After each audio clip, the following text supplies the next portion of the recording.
tardías. Ya, ese es el tema que vamos a ver ahora, ¿no? Ya nosotros podemos decir que estas reacciones tardías, pues, pueden ocurrir varios días o semanas después de la transfusión. ¿Ok? Muy bien. Empecemos, entonces, estas reacciones tardías inmunológicas. Ajá. Vamos a ver esa aloinmunización contra antígenos de glóbulos rojos. Vamos a ver acá dos maneras muy importantes. ¿Cómo es esa aloinmunización? ¿No? Ya hemos dicho, ¿no? Alo, que quiere decir una reacción de fuera de nuestro organismo de inmunización, que se ha formado pues algún anticuerpo, probablemente. Muy bien, la reacción hemolítica retardada, vamos a relacionar con algún tipo de anticuerpo, cómo podemos tener una reacción hemolítica retardada, ¿no? Después de días, ¿no? Después de haberse transfundido. Púrpura post-transfusional, de igual manera, muy similar cuando yo digo pues RH negativo, los RH negativos de nuestro país son muy pocos, por ejemplo, o cuando yo me refiero a enfermedad injerto contra huésped, que es pues lo que puede ocurrir en una persona inmunodeprimida, ¿no? Cómo los linfocitos se pueden aprovechar de este huésped, de este humano, ¿no? Y finalmente los efectos inmunomodulatorios. Probablemente ustedes han tenido una clase, ¿no?, de inmunomodulación muy similar. Pero vamos a ver, eh, ustedes seguro pues han captado muy bien esa charla de inmunomodulación. De repente alguien de ustedes me puede explicar en todo caso, ¿no? Yo ya no lo haría nada. Muy bien, vamos a continuar entonces. Vamos a ver en primer lugar la aloinmunización contra antígenos de glóbulos rojos. Bueno, pues podemos decir que es una aloinmunización, digamos, debido a una respuesta inmunitaria o moral, eso es lo que se deforma, ¿no? Quiere decir que yo puedo transfundir glóbulos rojos que no tiene mi paciente receptor y eso puede dar motivo a que se forme una respuesta inmunológica, en este caso que se forma un haloanticuerpo inmune, ¿no? Lógicamente, como dice acá, producido por exposición a antígeno de glóbulo rojo, así es, ¿no? La cantidad que hemos visto, antiguamente había más de 2.500 antígenos de glóbulo rojo, eso se ha achicado tremendamente, hoy estamos alrededor de 600 antígenos.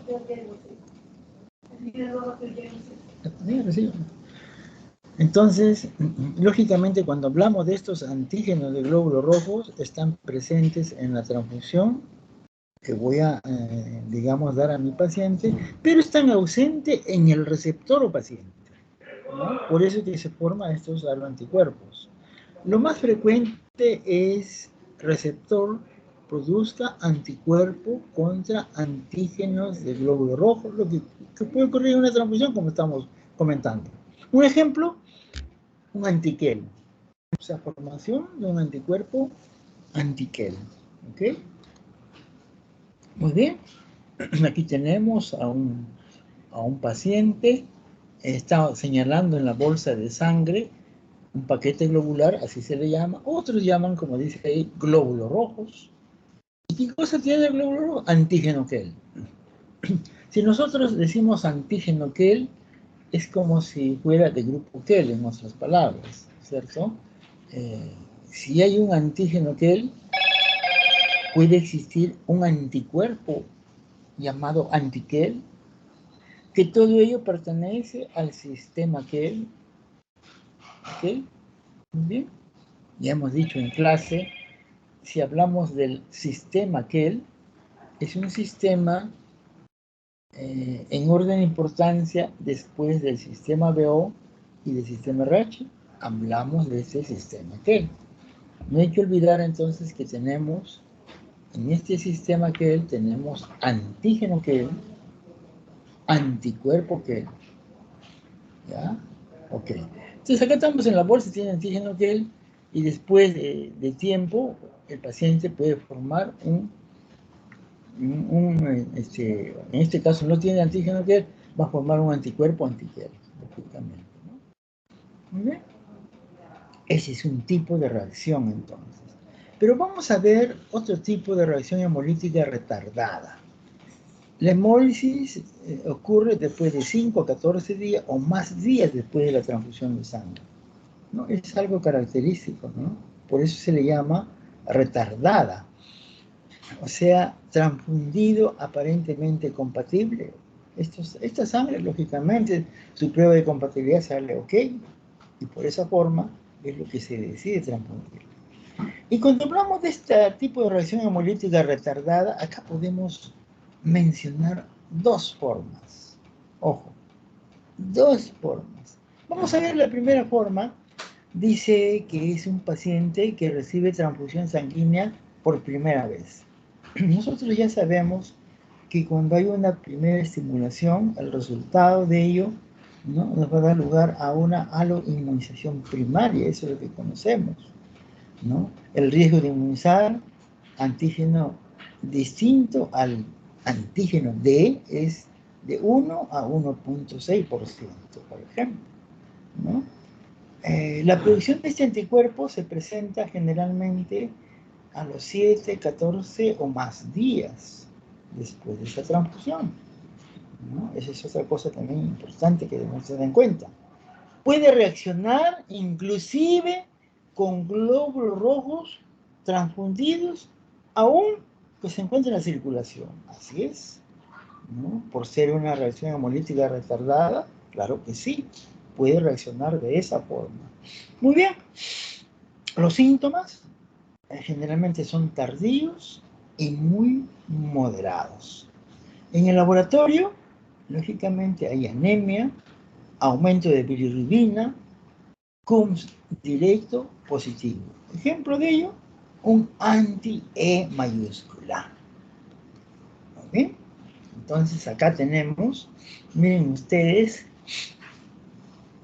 esta prueba cruzada compatible.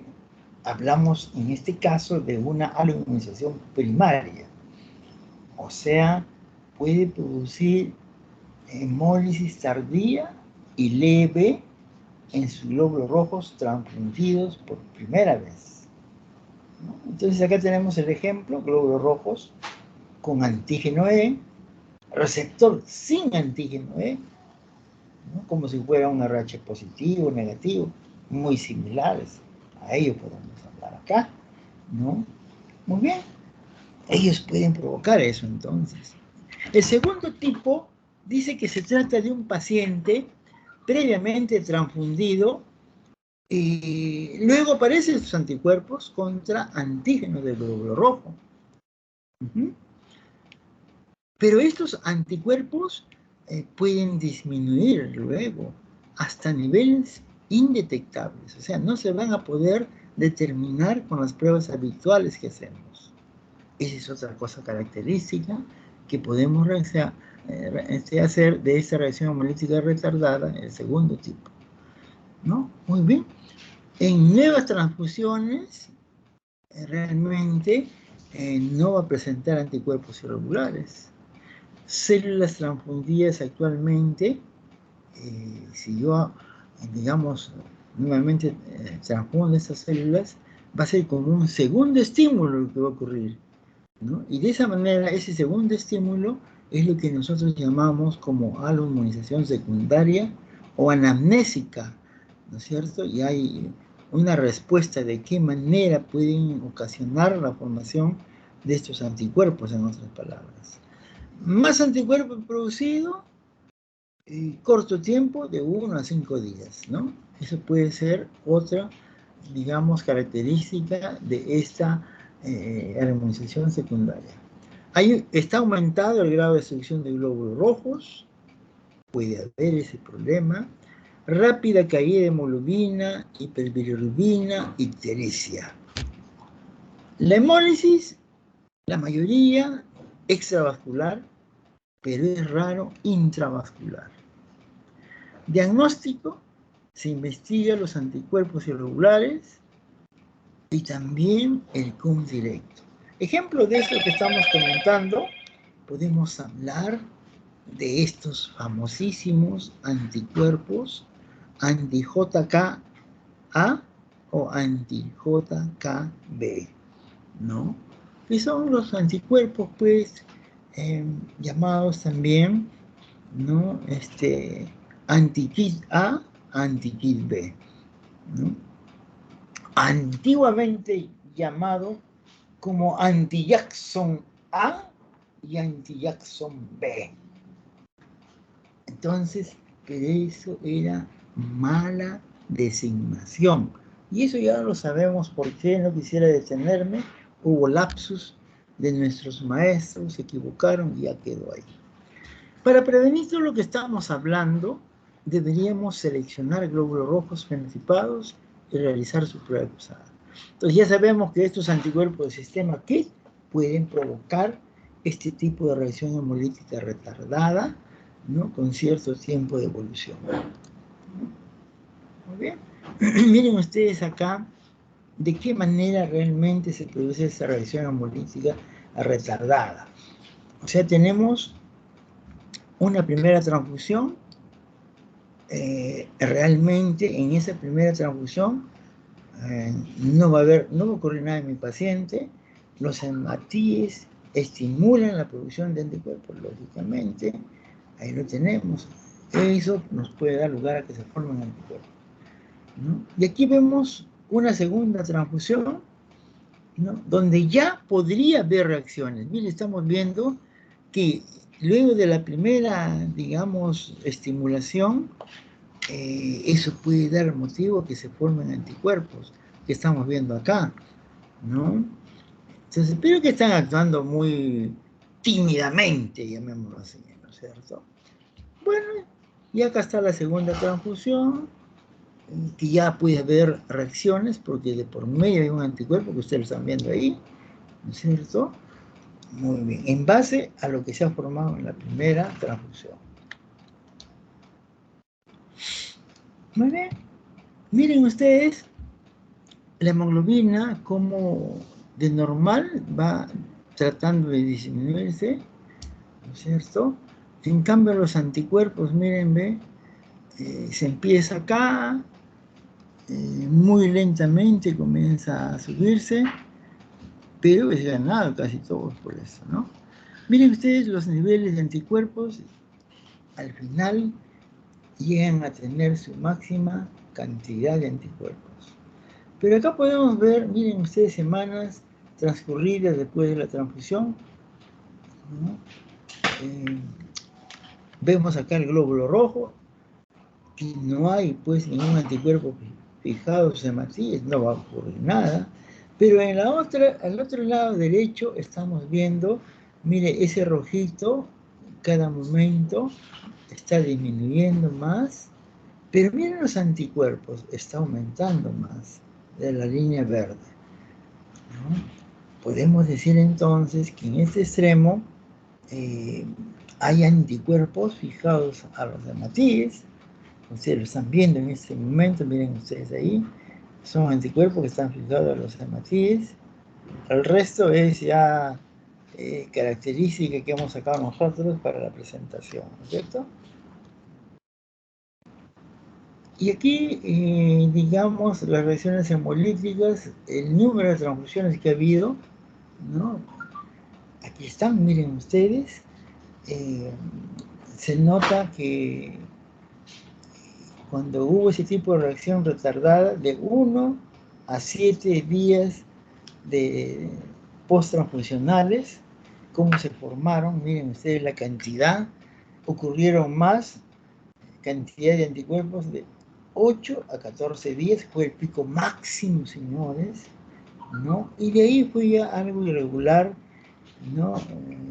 Digamos, por decir, aproximadamente un promedio general, ¿no? De 5 casos, ¿no? Lo que ocurrieron en ese momento, ¿no? Y acá tenemos el ejemplo en 58 personas que hubo este problema, ¿no? Bueno, estas son fichas que lo voy a pasar rápido nomás, son fichas que se llenan a todo este tipo de reacción, y ya con esto estoy haciendo pues una exposición para que se pueda establecer la hemovigilancia en nuestro país, ¿no? Estos son modelos españoles que por ahí encontré, y lógicamente al parecer no está mal, ¿no? Se podría adaptar esto con nosotros acá en Perú, ¿no? Son fichas que hay que llenar, ¿no? Esto casi todo lo conocemos, los que trabajamos en banco de sangre, cómo llenarlo, cómo aplicarlo, estas hojitas, ¿no? Estas hojas, como les dije, se tienen que llenar porque de acuerdo a las reactividades que tengan nuestros pacientes, tenemos que avisar a la oficina principal del SHOP. Ahí tenemos que llenar y estar ahí en la base de datos. Otra, digamos, reacción adversa, la púrpura posttransfusional, es infrecuente, causada por haloanticuerpos, ¿no?, contra antígenos plaquetarios específicos. Y generalmente este anticuerpo plaquetario específico se refiere a un anticuerpo anti-HPA-1A, así se le conoce, ¿no? Entonces podemos utilizar de esa manera. Entonces el anticuerpo más frecuente que nos va a causar problemas es anti-HPA-1A, ¿no? Podemos encontrar acá disminución del recuento de plaquetas, ¿no?, menos de 10.000 por milímetro cúbico, ¿cierto? Eso podríamos tener a los 5 días, a los 9 días post-transfusionales, por ejemplo. ¿Afecta a quiénes afecta eso? En general, cualquier persona, pero mujeres, digamos, proporcionan 5-1 respecto a los hombres, más frecuente en damas, entonces. Tiene que haber un antecedente de embarazo o transfusiones previas, ¿no? O también están afectados, por ejemplo, personas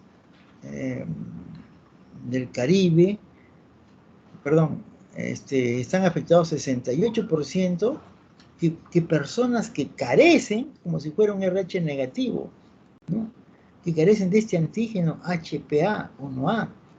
En este caso podemos decir correspondería a menos del 2% de la población, ¿no? O sea, hay un menos del 2% de la población que no tiene el antígeno HPA-1A, como si fuera RH negativo, ¿no es cierto?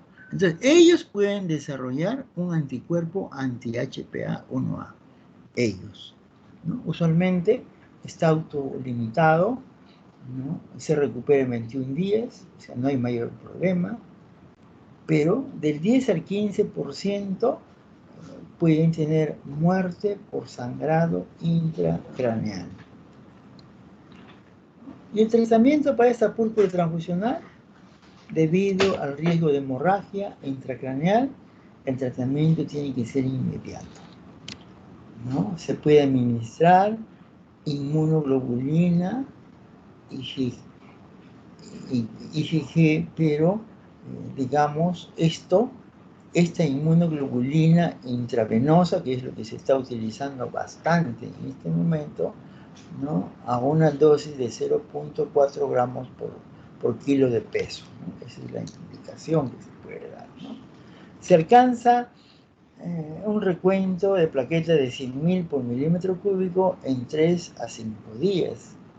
Esto hace que va a bloquear también el sistema mononuclear fagocítico. Bloquea también la unión con anticuerpos circulantes. Y podemos mencionar aquí también el recambio plasmático terapéutico con reemplazo de albúmina 5%, lo que hacemos en todas las aféresis actuales, ¿no? Aféresis de terapéutica en este caso, ¿no es cierto? Se alcanzan recuentos ya de plaquetas de 20.000 por milímetro cúbico en 1 a 2 días. Se puede administrar también corticosteroides, administración también de plaquetas negativas a antígenos HPA, y para eso podemos hacer mediante la prueba de compatibilidad plaquetaria, ¿no? Bueno, acá para mencionarles, aparte de lo que estamos viendo, pueden haber antígenos plaquetarios propios. Podemos tener, aparte, antígenos ABO, Lewis o Lewis, antígenos I grande, P grande, ¿no? Entonces, ese es muy importante, y los antígenos específicos HPA1, HPA2, etc. Y acá, ¿no? Miren, para seguir viendo los antígenos plaquetarios, ¿no? La gran malla que tenemos acá, todo es HPA, miren ustedes, ¿no? Propio de las plaquetas, ¿no? HPA1, 4, 6, 7, 8, 10B, 3, aloantígeno max, se conoce también de esa forma, ¿no? Y todo lo que corresponde al otro lado, ¿de qué está constituido básicamente, ¿no? El HPA5, ¿cierto? Y el HPA2. Son antígenos que tenemos ahí, ¿no? Propios de las plaquetas. Y número de alelos y especificidades, HLA, cada segundo reconocidos, ¿no? Acá está todo lo que es el HLA, ¿no?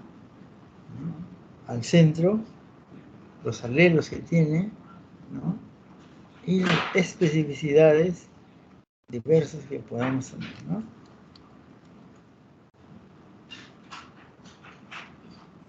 Muy bien.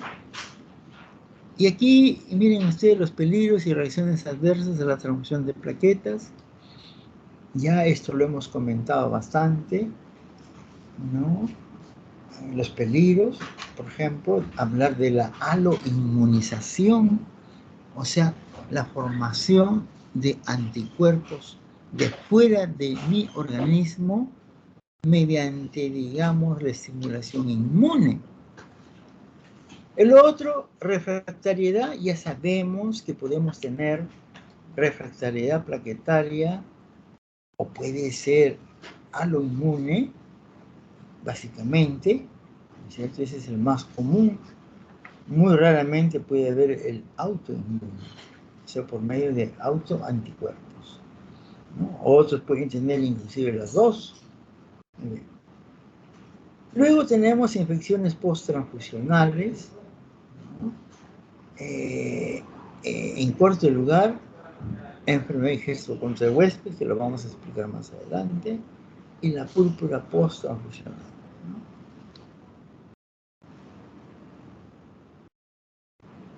Muy bien. Nosotros a veces tenemos pacientes, pues, que son refractarios y tenemos que investigar, pues, debe tener anticuerpos, decimos, ¿no? O sea, tenemos que hacer la investigación de la aloinmunización probable que haya tenido el paciente, ¿no? ¿Y eso por qué lo hacemos? Básicamente porque no hay un aumento post-transfusional de plaquetas, no hay aumento, porque tenemos que también hacer la determinación de anticuerpos HLA, por un lado, y también anticuerpos plaquetarios. Son dos tipos de anticuerpos. Pero lo que más nos va a interesar probablemente, ¿cuál creen? Lo vamos a ver más adelante, ¿ya? Okay.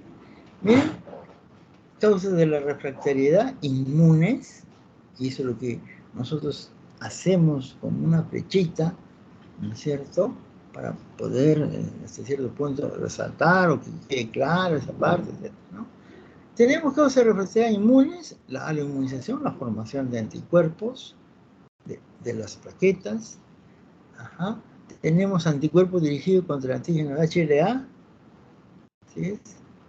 O miren ustedes, anticuerpos dirigidos contra antígenos plaquetarios propios, ¿no? Otra alternativa. Anticuerpos dirigidos contra el antígeno ABH, autoanticuerpos, ¿sí es? Medicamentos. O sea, todas estas cosas nos pueden dar causas de refractariedad plaquetaria. ¿Okay?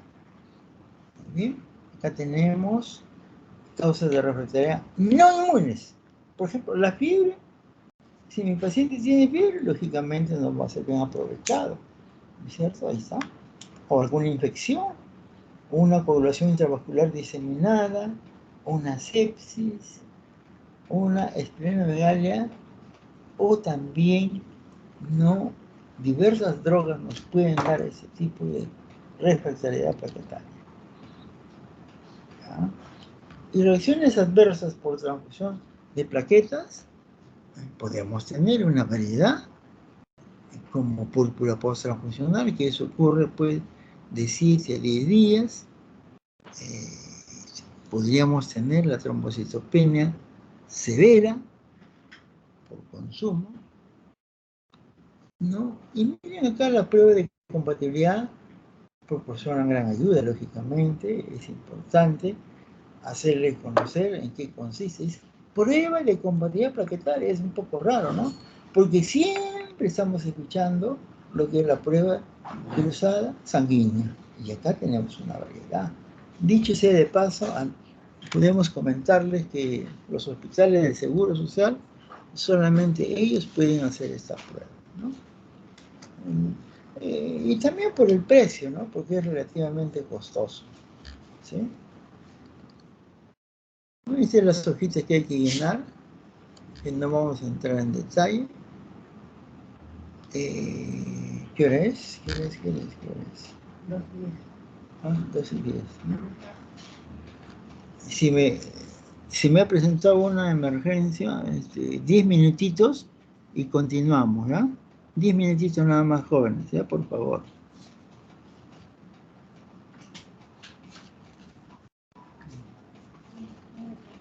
No, acá. No, acá.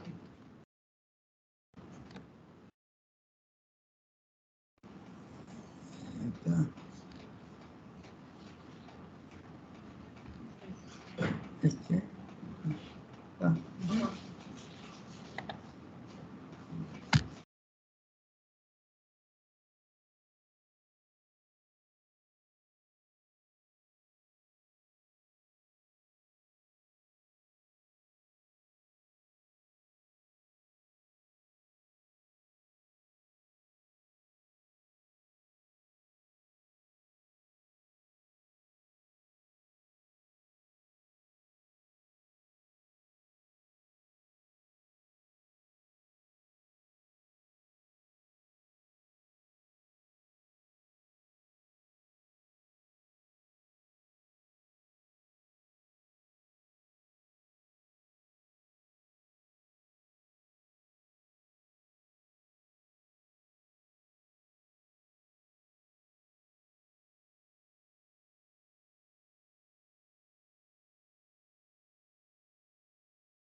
Muy bien, vamos a continuar con la clase. Entonces ahora tenemos la enfermedad de injerto contra el huésped post-transfusional. ¿No? Podemos observar este caso de enfermedad de injerto contra el huésped, ¿no? Debido a esta transfusión, que es una complicación inmunológica casi siempre fatal. Está asociada, que vengan asociadas al injerto expansional clonal de linfocitos que se encuentran en el donante. Está asociado entonces también en un huésped susceptible. Entonces acá tiene la particularidad muy especial: los linfocitos se activan y proliferan en el paciente o receptor, se activan y proliferan en el receptor. Podemos tener una pancitopenia refractaria con hemorragia y también con infecciones. Y la tasa de mortalidad es de 90 al 100%. Bien, entonces, el cuadro clínico de esta enfermedad de injerto contra huésped post-transfusional se presenta pocos días después de esta transfusión. Podemos tener fiebre, un exantema cutáneo, que es algo muy característico, ¿sí? Diarrea, podemos tener función hepática alterada. Esos son los 3 puntos más importantes, ¿no? El exantema cutáneo, la diarrea y alteración hepática. Podemos tener también una insuficiencia medular, por esto que estamos comentando de la pancitopenia, y la muerte por infección puede ocurrir a 2 a 3 semanas de la transfusión, ¿no? O sea, es un hecho que hay que tener mucho cuidado que ocurra, ¿no es cierto? Generalmente estos pacientes se mueren, ¿no? El tratamiento, no existe un tratamiento específico, solamente medidas de sostén. Y la prevención, esta es una cosa muy importante. En algún momento yo les hablé, ¿no?, de la irradiación gamma de productos sanguíneos, o sea, todo lo que son productos celulares básicamente, llámese paquete globular, plaquetas, yo tengo que irradiar, ¿no es cierto?, para que de esta forma se inactiven los linfocitos y produzcan pues esta llamada enfermedad injerto contra el huésped, ¿no? Muy bien.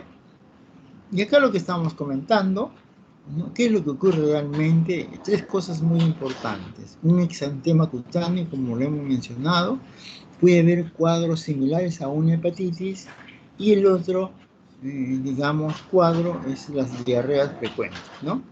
Y todo esto justamente, digamos, lo que va a causar los linfocitos activos del donante, ¿no? Muy bien. ¿Y cuáles son los pacientes de riesgo? ¿No? Digamos, acá tenemos que comentarles que los linfocitos transfundidos responden, proliferan y forman anticuerpo contra antígenos HLA del huésped, ¿ya?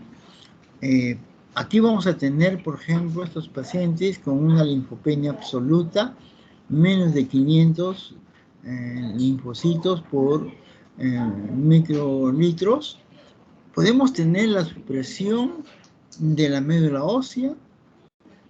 En los recién naciditos podríamos hacer una exsanguínea transfusión, generalmente en estos casos de donantes familiares HLA distintos, ¿no?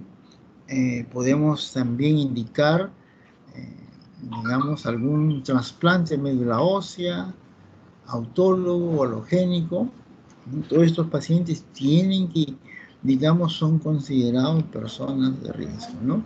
Lactantes y niños con inmunodeficiencias severas o combinadas, pacientes sometidos a quimioterapia o radioterapia.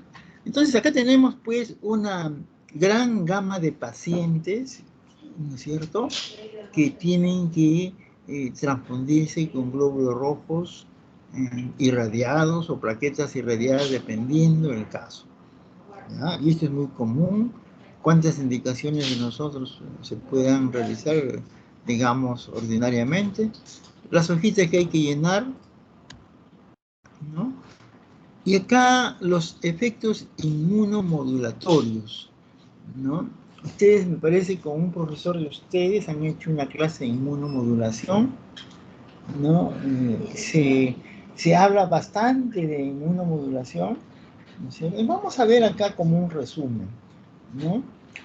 Realmente cuando yo indico una transfusión de productos sanguíneos, ¿no?, como estamos viendo, llámese paquetes globulares, plaquetas, esto realmente puede alterar el sistema inmunitario de mi paciente o receptor, ¿no? Lo que yo les dije ya más tempranamente. Y uno de los principales viene a ser la inmunosupresión, así se conoce, ¿no es cierto? ¿Y esto qué cosa va a presentar? Cuando ocurre todo esto, vamos a tener mayor recurrencia de tumores, o sea, personas que realmente, ¿no?, en la familia probablemente hay que tienen tumores diversos. Es un momento propicio para que se pueda instalar un tumor, por ejemplo. O también se puede presentar en pacientes quirúrgicos transfundidos, ¿no? Tienden más a las infecciones, por ejemplo, de pacientes posoperatorios, posoperados, ¿no es cierto? Es otra posibilidad entonces, pacientes, ¿no?, posoperados y que van a transfundir, van a tener infecciones recurrentes, ¿no? Pero de todo ello, cuando nosotros hablamos los efectos inmunomodulatorios, se comenta, se dice que es una clase realmente muy extensa para poder comprender todo ello. Pero en otras palabras, al final, lo que yo quiero dar a entender con ello, ¿qué cosa ocurre al nosotros hablar de efectos inmunomodulatorios, ¿no? Es que aquí vamos a tener una disminución de la vigilancia inmunológica. Eso es lo más importante, ¿ok? ¿Y cómo tenemos que prevenirnos? Con componentes celulares leucorreducidos, o sea, componentes celulares filtrados. Y eso va a ser la tendencia nueva. Ojalá que a finales de este año, pero más seguro para el próximo año, todos nuestros componentes celulares sean leucorreducidos, porque es la mejor manera de indicar, digamos, estos componentes celulares a nuestros pacientes, ¿no? Y si yo no lo hago eso, como dice acá, las personas que no se filtren, por decirlo así, van a tener recurrencia de tumores, van a tener, por ejemplo, después que reciban transfusiones después de una cirugía, infecciones, digamos, como consecuencia de estas transfusiones, ¿no? Y eso es lo que nosotros conocemos como una disminución de la vigilancia inmunológica, ¿no? En otras palabras, realmente es una cosa novedosa. Como les digo, ojalá que para el próximo año se tenga resuelto esto acá en nuestro hospital y, lógicamente, en nuestro país, ¿no? Porque la tendencia va a ser eso. Una de las mejores formas es transfundir estos componentes leucorreducidos. Dentro de estas reacciones tardías podemos hablar aquellos que son no inmunológicos, ¿no?, como es la transmisión viral post-transfusión, la sobrecarga de hierro, lo vamos a ver, la transmisión parasitaria post-transfusional. ¿Okay? Acá ya nosotros hemos hablado, miren ustedes, de los marcadores. Para nosotros es muy importante hablar del HIV, por ejemplo.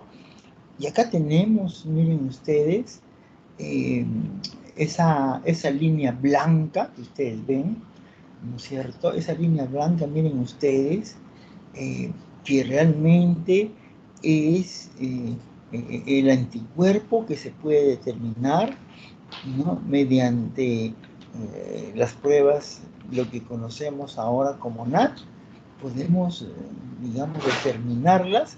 Y todo ello, ¿qué nos va a dar? Miren ustedes, acá ven la parte de abajo, 11. Quiere decir que hay un periodo de ventana de 11 días, ¿no? Pero más, un poquito más lejos, que ustedes ven esa línea púrpura, que realmente es para encontrar el P24 de HIV mediante las pruebas comunes y corrientes que hoy día tenemos, como es la quimioluminescencia. Lo podemos determinar a partir de un periodo de ventana de 16 días. Así es. O podemos hacer ya una determinación ya de anticuerpo, ojo, de anticuerpo mediante la tercera generación, pruebas más eficientes mediante esta tercera generación, un tiempo de periodo de ventana de 22 días, ¿no? Y así sucesivamente podemos hablar de segunda generación, ¿no es cierto? Un periodo pues de 45 días, con reactivos de primera generación, de 70 días, etcétera, etcétera, ¿no? Entonces acá tenemos tres cosas que hay que notar. Entonces, esto de anaranjadito que ustedes ven es para determinar el anticuerpo de HIV. Estamos viendo los reactivos de primera generación, alrededor de 70 días de periodo de ventana, segunda generación, 45 días, el tercera generación de 22 días de periodo de ventana, ¿ok? Anticuerpo. Lógicamente, para eso ya ha sido posible que esté en nuestro organismo el antígeno, y lo que ha dado lugar a la formación de anticuerpos.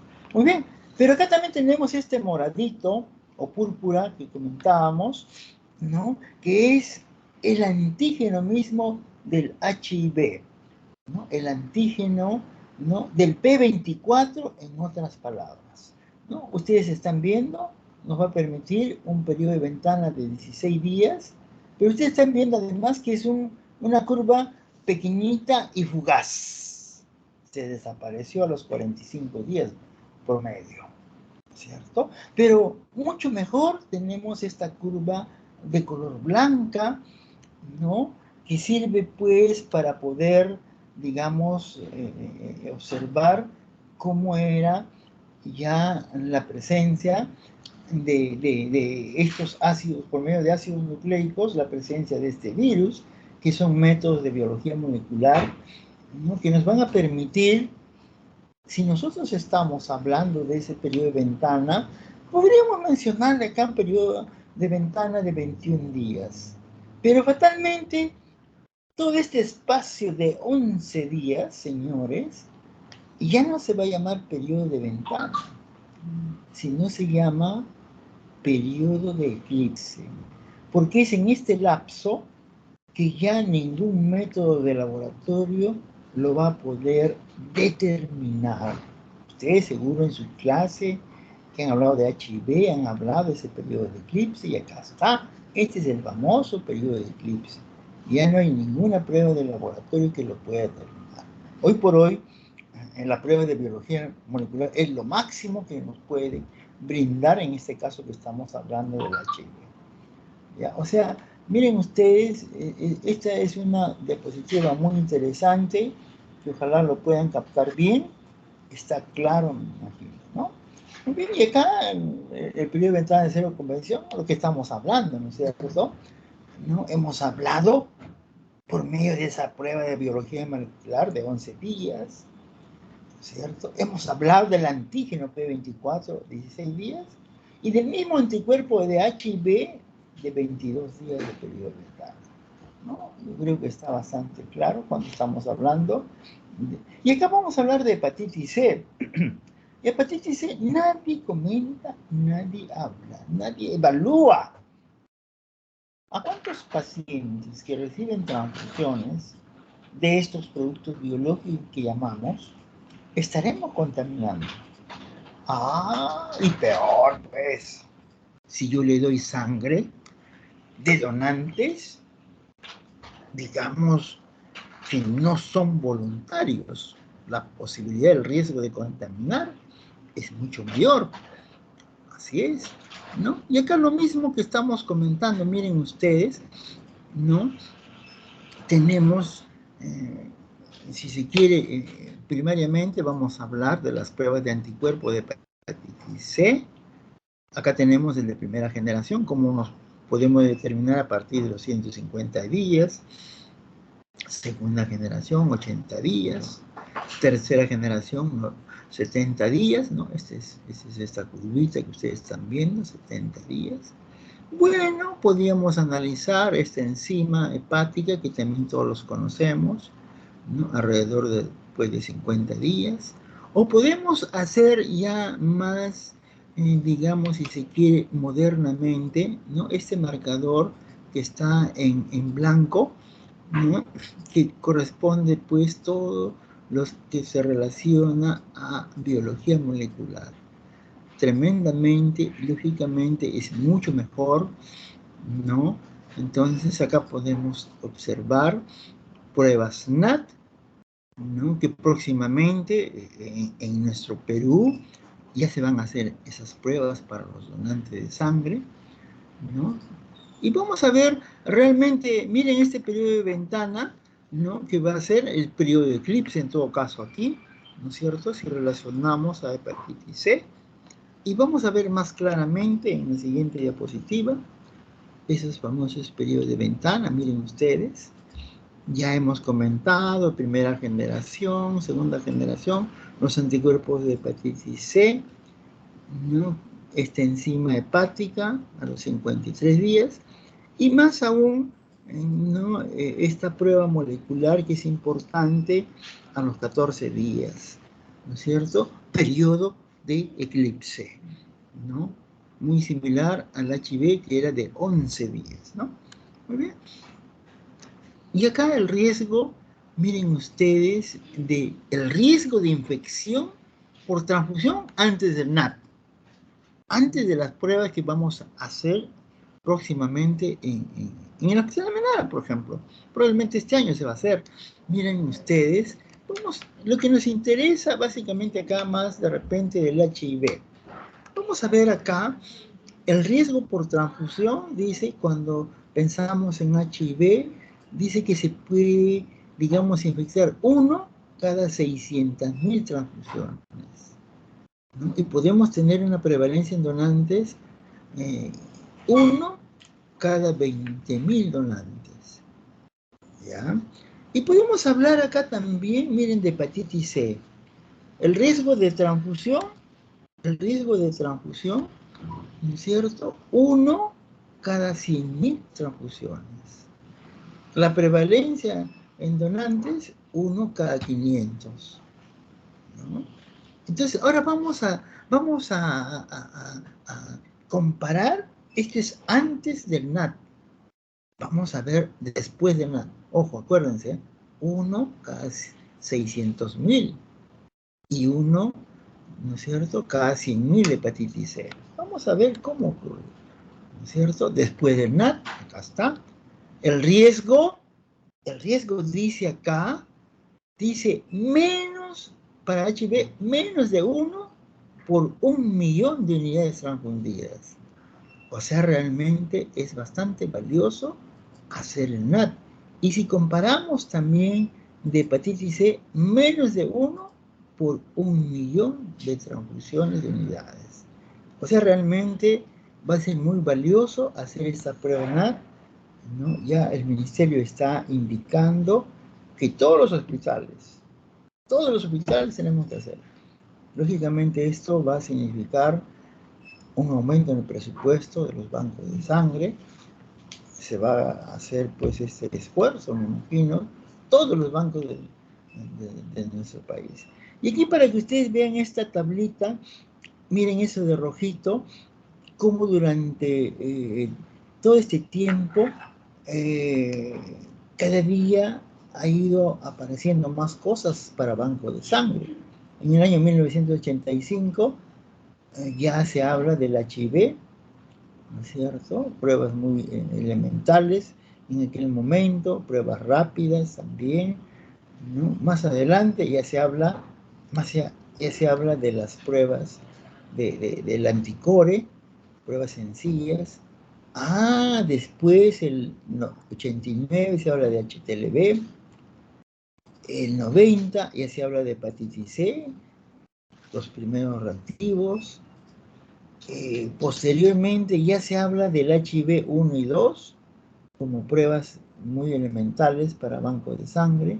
También se habla ya de hepatitis C, como decir, una generación nueva, ¿no es cierto?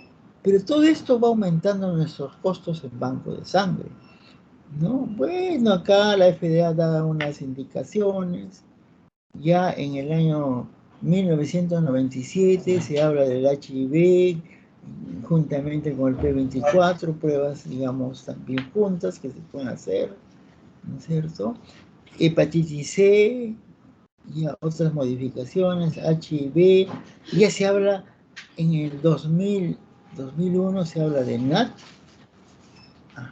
se habla otras pruebas de NAT para valorar la enfermedad del Nilo, por ejemplo, o también se está comentando, o sea, ya se tiene en cuenta lo que hablamos hace un momentito de la inmunomodulación. Se sabe, se dice, se discute que es muy importante la leucorreducción para evitar que en esa línea familiar se formen tumores, para que esos familiares postoperatorios hagan infecciones sucesivas, etc. O sea, realmente cosas muy valiosas que nosotros tenemos en cuenta.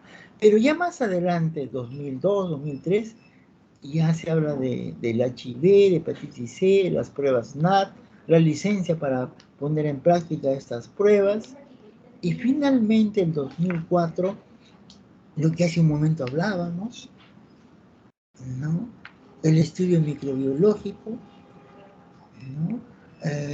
Especialmente se comienza con productos de plaquetas para la detección bacteriana.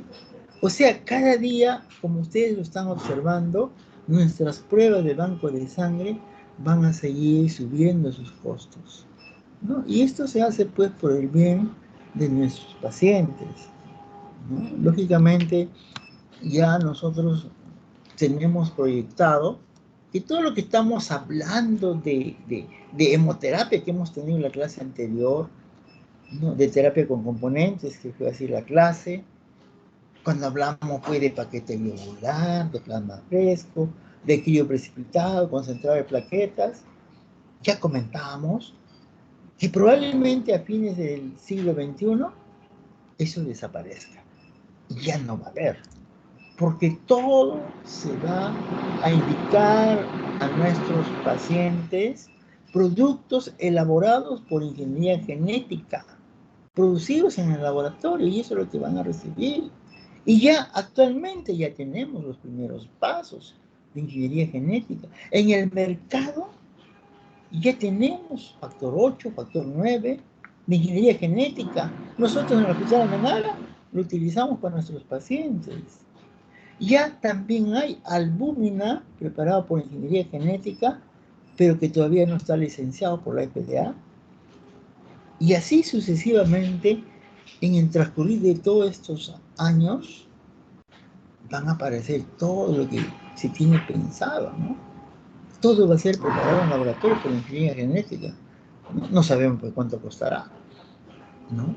O más de repente lo que estamos mostrando acá, no lo sabemos, ¿cierto? Entonces, miren ustedes la importancia del banco de sangre. El banco de sangre es un servicio bastante costoso por todo lo que estamos exponiendo en este momento, ¿no? Pero estas son fichas que se llenan de esa transfusión vírica. Hay pacientes que lógicamente se pueden contaminar por HIV, ¿no?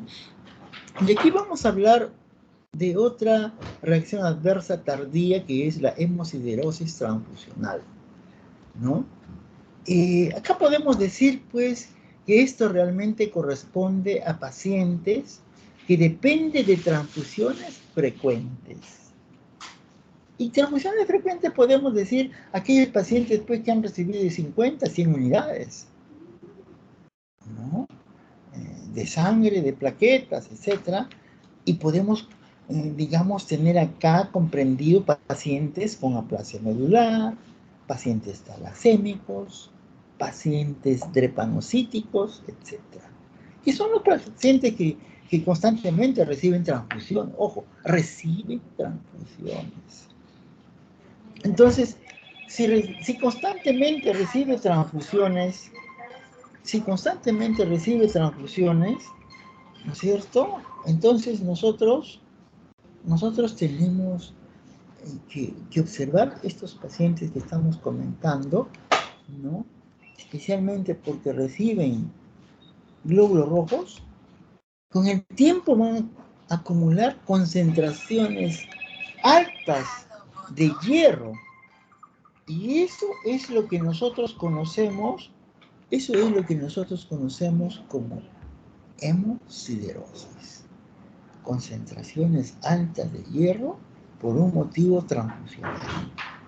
Cada unidad de glóbulos rojos aporta 200 miligramos de hierro y se excreta únicamente 1 miligramo por día, o sea, es muy poquísimo.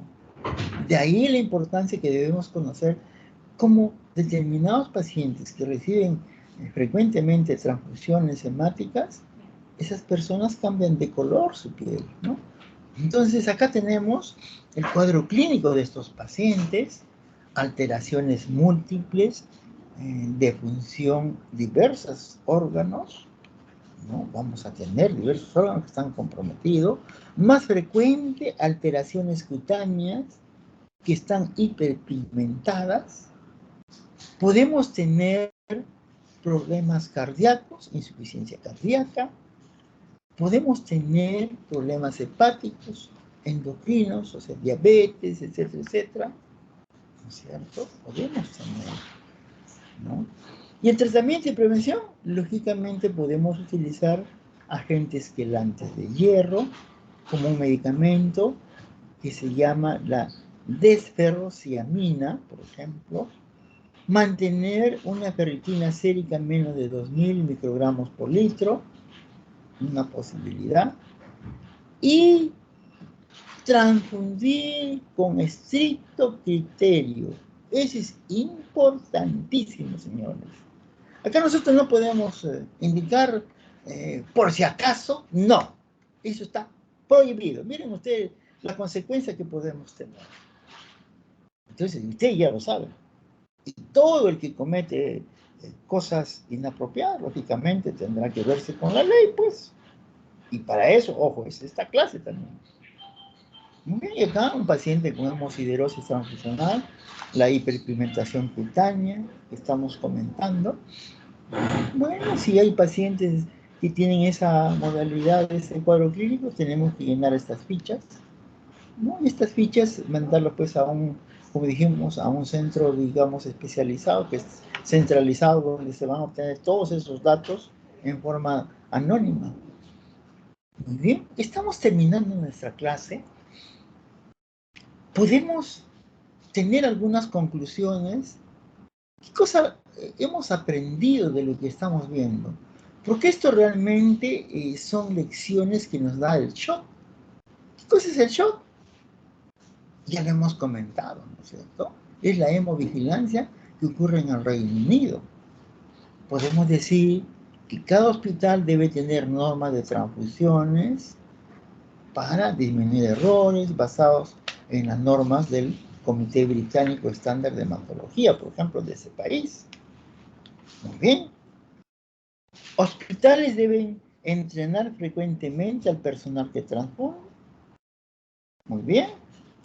El comité transfusionario hospitalario debe tener poder de gestión para exigir transfusión lo más segura. No hay que decir transfusión segura. Y hemos comentado también que transfusión segura no existe. Lo más segura posible. Así mejor hablar. Todo hospital debe tener un sistema de chequeo de transfusiones muy riguroso. Eso es importante. Y eso ahora, ya acá en el Perú, ya no lo debe hacer el banco de sangre, las transfusiones lo hacen el área clínica. Los bancos de sangre deben ser sigilosos en la revisión de procedimientos, sistemas y entrenamiento, ojo, para prevenir errores técnicos y en el manejo de muestras. Ya hemos comentado también que en el manejo de muestra están los errores más frecuentes.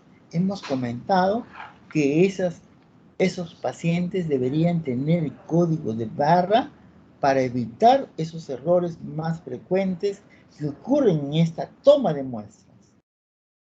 Bien, pedidos por teléfono deben ser excepcionales y documentados en detalle. Por ejemplo, sí, el teléfono podemos utilizar. A veces tenemos una transfusión muy urgente de que el paciente está en una situación muy crítica, está sangrando masivamente y necesito que me envíen sangre sin prueba cruzada. Y de repente no hay ni muestra del paciente.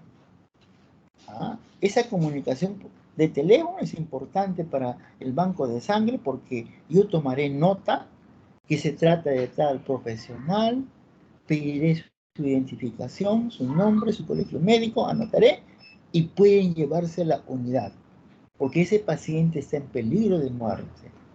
Entonces tiene que llevarse esa unidad de tal forma. Entonces podemos utilizarlo, pero muy excepcionalmente. Eso es importante. Muy bien. La administración del hospital debe imponer sistemas seguros para colectar sangre del banco y su transporte al enfermo. Lógicamente, también es otra manera que probablemente tiene relación con la contaminación bacteriana que pueden producirse, ¿no? Se requiere investigación básica sobre el tiempo, duración y ubicación de las transfusiones. Los médicos deben conocer los riesgos y el uso apropiado de la transfusión de plaquetas y plasma fresco. O sea, todos los médicos tenemos que conocer esos riesgos, ¿no? Todo el mundo cree que como es banco de sangre, le pongo sangre y no me va a causar nada. No, señores. El riesgo está permanente. El riesgo de transmitir estas enfermedades infecciosas, ¿cierto? Lógicamente, no todos los pacientes van a ocurrir ello. Es como cuando uno viaja en avión. Yo viajo en avión, el riesgo de que se caiga, sí está presente, pero generalmente no se cae. Igualito podemos decir de la sangre. ¿Se requieren normas nacionales para investigar reacciones transfusionales? Claro que sí. A nivel nacional tenemos que investigar todas las reacciones que estamos viendo ahora. Todo esto que estamos revisando, señores, debe ser conocimiento general a nivel nacional, ¿no? Y anotar esas reacciones adversas que estamos mencionando. Como hicimos en la primera clase, tenemos que conocer, ¿no? Y ya hemos dicho, ¿no? ¿Cuál es la intención de esta hemovigilancia? En primer lugar, detectarlos. ¿Cómo detectamos? ¿No es cierto? Y una vez que se detecta, se tiene que evitar que eso nuevamente ocurra. Pero esto no es para sancionar, no. Esto no es para llevar a la cárcel, no. Pero es para detectarlos y mejorar y ese evento ya no ocurra posteriormente. O sea, así voy a tener una cosa maravillosa para nuestros pacientes. Ustedes, todos los errores que puedan ver, todas las reacciones que pueden presentarse. Los laboratorios deben asegurarse que pueden excluir la presencia de anticuerpos clínicamente significativos enmascarados por otros anticuerpos. Lógicamente, eso puede ocurrir. Gracias a Dios, hoy tenemos reactivos mucho más sensibles, de óptima calidad, ¿no? Que hace, digamos, poco posible que puedan estar enmascarados, escondidos, porque hasta el momento el reactivo, digamos, de gel que tenemos nos está dando buenos resultados, ¿no? Y como dije, hay que tener mucho cuidado. Los anticuerpos que generalmente tememos lo que trabajamos en banco de sangre, que son del sistema T, del sistema DAPI. ¿Y por qué? porque son fijadores de complemento sérico y pueden provocar, ¿no?, una hemólisis intravascular, que puede ser fatal para nuestro paciente o receptor. Muy bien. Los casos de injerto contra huésped asociado a transfusión deben investigarse seriamente. Lógicamente tenemos que investigar seriamente y tenemos que actuar, ¿no? Tenemos que evitarlos que ello ocurra. Hemos visto, la mayoría se mueren. Entonces tenemos que investigarlo, como dice acá, seriamente. Pacientes ambulatorios a riesgo de enfermedad injerto contra huésped deben llevar una tarjeta exigiendo componentes sanguíneos irradiados. Lógicamente, sabiendo el diagnóstico del paciente, es suficiente para nosotros tratarlo de esa forma. Hospitales deben seguir las normas del Sistema Nacional Transfusional para la investigación de sospecha de contaminación bacteriana. Cada día ya en Estados Unidos se están poniendo bastante importancia sobre esta contaminación bacteriana. Estrategias para prevenir la contaminación bacteriana deben tener prioridad, ya lo estamos comentando. Todos los casos de sospecha de infección por transfusión deben ser reportados al Banco Central Local. Lógicamente, se tiene que hacer todos ellos. Muy bien, y yo creo que esa es todo nuestra clase, nuestras 3 clases de hemovigilancia, pero que la universidad tenía programado solamente 1 hora. Y yo quería brindarles de la mejor manera estos 3 puntos, digamos, amplios, para que puedan entender lo que quisiera que ustedes aprendan. Y todo lo que acabo de mencionarles son cosas muy puntuales que debemos conocerlo. Sinceramente, así es. Ojalá que me hayan escuchado y me hayan entendido. Si no, estoy dispuesto a algunas preguntas.